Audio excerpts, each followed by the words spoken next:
the White House, the House, and the Senate have reached agreement on a framework that will pay for any final negotiated agreement. So the revenue side of this, we have an agreement on. Okay? Thank you. Thank you. Thank you, Senator Schumer. Thank you. So the White House and the congressional Democrats have agreed to a framework to pay for their huge emerging social and environmental bill. The pay-fors are there. So what's the problem? Corporate Democrats are the problem. So let's talk to corporate Democrats for a brief millisecond, shall we? Hey, Joe. Hey, Kristen. Hey, lunatic, fringy corporate, third-way Democrats in the House. Do you really think that crashing the Democratic president's entire agenda for American families is going to help you get reelected or hurt you? Do you think your constituents, be they Republican voters or Democratic voters, would react well to a complete and total failure to produce anything meaningful for their children, a child tax credit, or pre-K, universal pre-K? We're not talking daycare. We're talking pre-K. Do you think that the Republicans in your district would react very well to the failure of community college becoming free to anybody that wants to go to an additional 2 years of public school? Do you think they would react well to your no vote against your own president's agenda as Democratic voters? Because I suggest to you they won't. Okay, for another brief moment, may I speak to you? Do you think big business that typically writes the checks for your breakfast fundraiser, your lunch fundraiser, your cocktail party fundraiser, your dinner party fundraiser, and your post-dinner adventures, or your CODELs, your congressional getaways, that are sponsored by corporate donors with private jets or corporate donors with, Verbo rentals on the Outer Banks?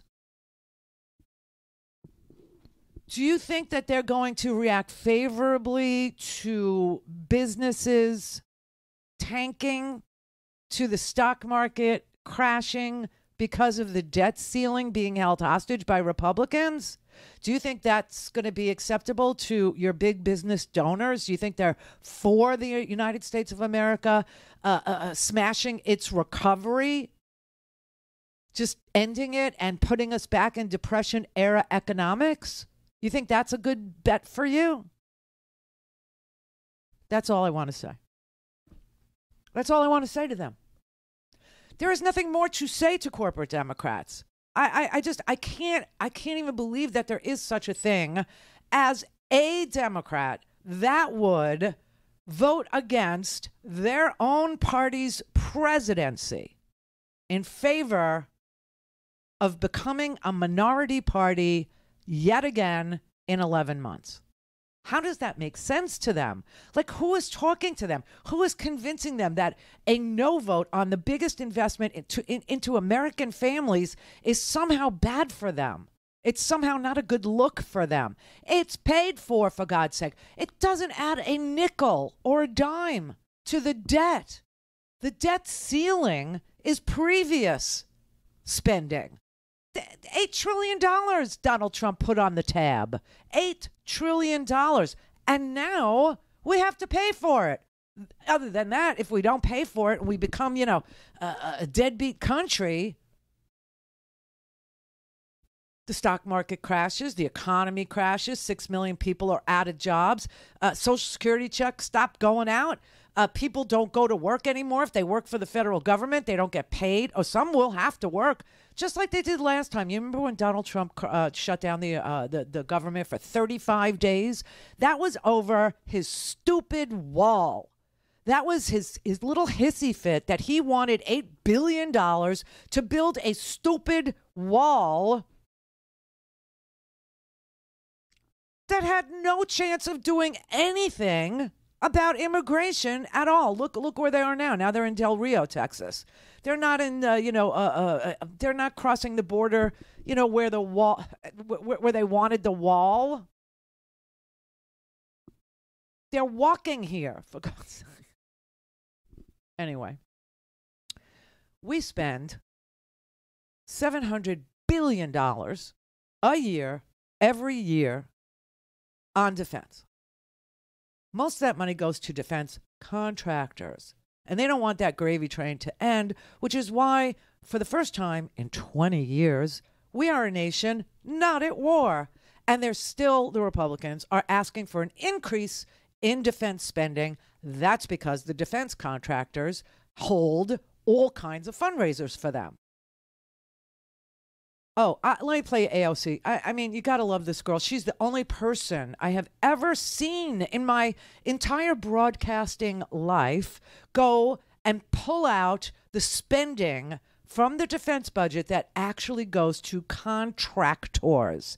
I mean, I've been sued by them, as you know, for pointing out that they behave as mercenaries, for pointing out that they torture people, and then blame it on enlisted low-ranking personnel who then go to Leavenworth for 10 years because they believed that the defense contractors were CIA operatives and that the Secretary of Defense, Donald Rumsfeld, who died recently, had signed an order saying, oh, no, we're for enhanced interrogation techniques, and the defense contractors were hired to deploy those techniques.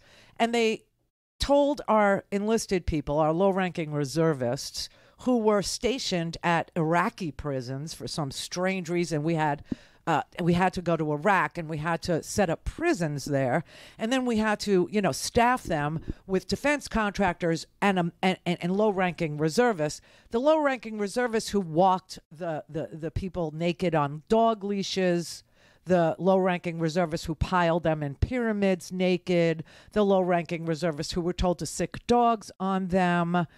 They're the ones that went to Leavenworth, and they were acting on the orders of who they thought were CIA, but they weren't. They were defense contractors. But they did go to jail, for 10 years. Not the defense contractors. Anyway, AOC went to the floor and actually started to itemize some of the defense spending that goes on here in this country and tried to show you how it's going to private businesses. It's not for, low-ranking reservist salaries. It's not for, housing or health care. No. There's a point brought up that this could potentially threaten our readiness. And I would counter that it is not the readiness that cutting our defense budget threatens. It is the profit margins of defense contractors.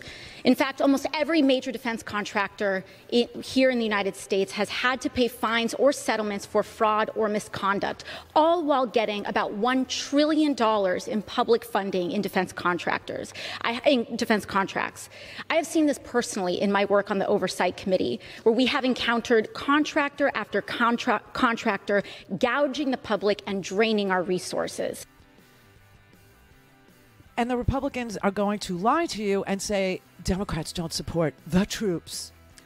As a troop who defended the troops who actually went to jail for no good reason because defense contractors made them believe that these were, legitimate orders they were following to torture people, I got to tell you that this ruse has got to end.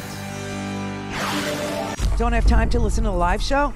Want to hear more on your schedule? Go to RandiRhodes.com and buy a stinking podcast.